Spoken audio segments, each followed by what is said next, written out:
அதாவது திமுக அரசு பொறுப்பேற்ற உடனே இந்துக்களுக்கு எதிரான ஒரு செய்தியைத்தான் இன்றைய நடக்கின்ற திமுக அரசு நடைமுறையில் செய்து கொண்டிருக்க. இந்துக்களுக்கு அநீதி, அதாவது இஸ்லாமியர் இந்துக்களுக்கு ஒரு விழா என்றால் வாழ்த்து சொல்வது கிடையாது.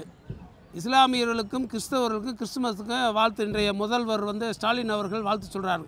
இந்த நிகழ்ச்சியை கூட ஹெச்ஆர்என்சி கண்ட்ரோலில் இருக்கக்கூடிய கோயிலில் எல்இடி டிவி முதல் கொண்டு ஒளிபரப்பக்கூடாதுன்னு தடை வச்சுருக்காங்க. இந்துக்களை வஞ்சிக்கும் நோக்கத்தோடு திமுக அரசு எப்போது ஆட்சிக்கு வந்தாலும் செய்து கொண்டிருக்கிறார்கள். இப்போது நடக்கின்ற ராமராஜ்யம் ஆட்சி, திமுக ஆட்சி கூடிய விரைவில் அந்நியனுடைய கையில் எப்படி இந்தியாவை கொடுத்து எப்படி சுதந்திரம் வாங்கணுமோ அது மாதிரி திமுகவிடமிருந்து கூடிய விரைவில் இளம் சிங்கம் அண்ணாமலை அவர்களுடைய தலைமையில் தமிழகத்தை மீட்டெடுத்து பாரதிய ஜனதா கட்சி ஆட்சி தமிழகத்தில் நடைபெறும் 2026 இதே ஆலயத்தில் மிக சிறப்பான முறையில் நாங்கள் அடுத்த கும்பாபிஷேகத்தை பிரமாண முறையில் நடத்தியே காட்டுவோம் என்று இந்த கூட்டத்தின் வாயிலாக தெரிவித்துக் கொள்கிறேன். ஒரு பொதுமக்களுக்கு இனிப்புகள் வழங்கி இந்த ராமபிரானுடைய அங்கே பிரதிஷ்டை நடக்கும்போது இங்கேயும் பூஜை, அவருடைய பெயரில் பூஜை நடைபெற்றது. இந்த ஆலயத்தில் ஹெச்ஆர்என்சி பணத்தை மட்டும் வசூல் பண்ணும் நோக்கத்தோடு செயல்பட்டு கொண்டிருக்கிறது. இங்கே ஆற்றங்கரையில் பார்த்தால் புண்ணிய நதி, அதாவது தமிழகத்திலே இந்த ஆஞ்சநேயர் ஆலயம் புண்ணிய நதிகளாக கருதப்பட்டு தமிழ்நாட்டிலிருந்து கிட்டத்தட்ட அமாவாசை அன்று காலங்களில் லட்சக்கணக்கில் மக்கள் சென்றார்கள்.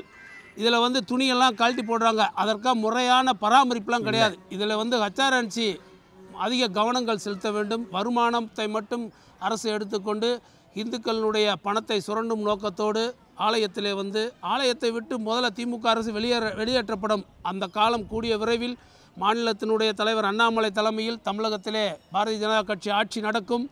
ஆலயத்தை பூரா பொதுமக்களிடமே ஒப்படைப்போம். ஹெச்ஆர்என்சி என்ற துறையே இருக்காது என்று இதன் மூலயமா தெரிவித்துக் கொள்கிறேன்.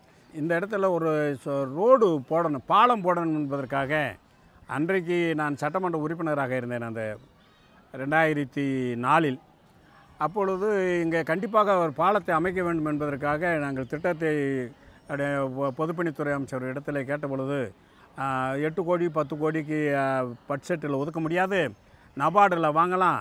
நபார்டில் வாங்கினாலும் அணைப்பட்டி ஒரு சிற்று கிராமம், மேட்டுப்பட்டி ஒரு சிற்றூர், 2 தனித்தனி பஞ்சாயத்து, இதில் அவ்வளவு அமௌண்ட் இதில் வாங்க முடியாதுங்கன்னு சொல்லிவிட்டார்கள். என்ன செய்வதுன்னு ஆஞ்சநேயர் சாமியை கும்பிட்டுட்டு ஒரு நாள் சொன்னார். இந்த நபார்டு சேர்மன் சீனிவாசன் என்பவர் தெலுங்குக்காரரு, அவர் கொடைக்கானலுக்கு போயிட்டு வத்தலக்குண்டு டிபியில் தங்கியிருந்தார். 2 மாளிகை ரோசாப்பு மாளிகையில் சால்வியெல்லாம் வாங்கிட்டு போய் அவர் இதில் சொல்லி இந்த ஆஞ்சநேயருடைய வரலாற்றையெல்லாம் சொல்லி அந்த ரொம்ப 10,000 வருடத்துக்கு முன்னாலான வரலாற்றெல்லாம் சொல்லுகின்ற பொழுது உடனே அவர் அந்த 8 கோடி ரூபாய்க்கு சேங்ஷன் பண்ணார். இந்த பாலத்தை நாங்கள் போட்டு கொடுத்துருக்குறோம்.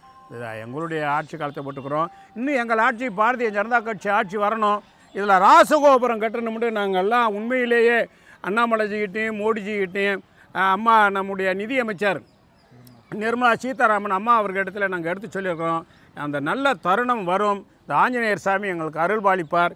இங்கே சொன்னது மாதிரியாக அறநிலைத்துறை எவ்வளவு நீங்கள் பாருங்கள், எவ்வளவு புண்ணியமான இடம், எவ்வளவு புனிதமான இடம்.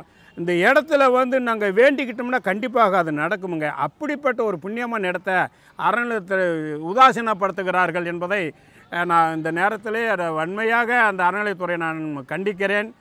அந்த வகையிலே இந்த அருமையான நிகழ்ச்சிக்கு எங்களுடைய மோடிஜி அவர்கள், எங்களுடைய அண்ணாமலைஜி அவர்கள் எங்களை வழிநடத்துகிறார்கள் என்பதை தெரிவித்துக் கொள்கிறேன்.